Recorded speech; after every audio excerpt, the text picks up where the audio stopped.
అద్దంకి ఈ పేరుకు ఎంతో చరిత్ర ఉంది. అద్దంకి రాజధానిగా రెడ్డిరాజులు తెలుగు నేలను ఏలిన ప్రాంతం. అద్దంకి అంటే నమ్మకం, విశ్వాసం. అద్దంకి కోట కోసం, రెడ్డిరాజుల కోసం ప్రాణత్యాగం చేసిన వ్యక్తుల పేరుతో పుట్టిందే అద్దంకి. అద్దంకి అంటేనే పౌరుషం. అద్దంకి గడ్డ అంటేనే తెలుగు పద్యానికి శాసనం. రెడ్డిరాజుల సామ్రాజ్య గడ్డపై ఇప్పుడు పులివెందుల బిడ్డ అడుగుపెడుతున్నాడు.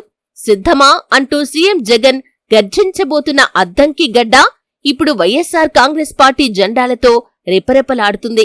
అద్దంకి గడ్డ నుంచి పార్టీ మేనిఫెస్టోను ప్రకటించనున్నారనే వార్తలతో ఇప్పుడు ప్రతిపక్షాల చూపు మాత్రమే కాదు, 5 కోట్ల ఆంధ్రుల అందరి చూపు ఇప్పుడు అద్దంకి వైపు ఉంది. 15 లక్షలు, అక్షరాల 15 లక్షల మంది జనం. ఇది ఆషామాషీ సంఖ్య కాదు.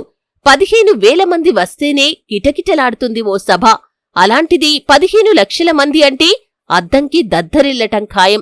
జాతీయ రహదారి నంబర్ 5 మేతరమెట్ల మార్టూరు రోడ్డు సిద్ధం సభతో జామ్ కావటం ఖాయం. 15 లక్షల మంది వైసీపీ కార్యకర్తలతో అద్దంకి సిద్ధం గర్జన దేశ రాజకీయాల్లోనే ఓ మైలురాయి అనటంలో సందేహం లేదు.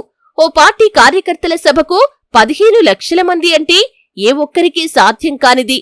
కేవలం సీఎం జగన్ వల్ల మాత్రమే సాధ్యమవుతుంది అనటానికి అద్దంకి సభనే సాక్ష్యం.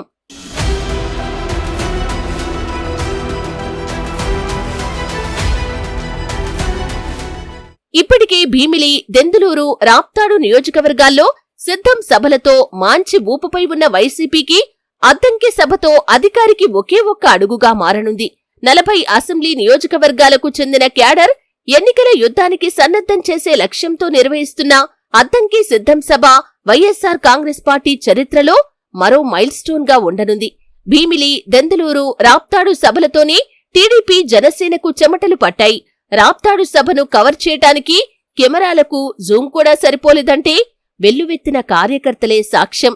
దేశ చరిత్రలో ఓ రాజకీయ పార్టీ నిర్వహించిన సభను జాతీయ మీడియా కవర్ చేయటం అంటే మాటలా మరి? రాప్తాడులో రఫ్ఫాడించిన జగన్ అద్దంకి సభలో గర్జన ఏ రేంజ్లో ఉంటుందో ఊహించుకోవచ్చు.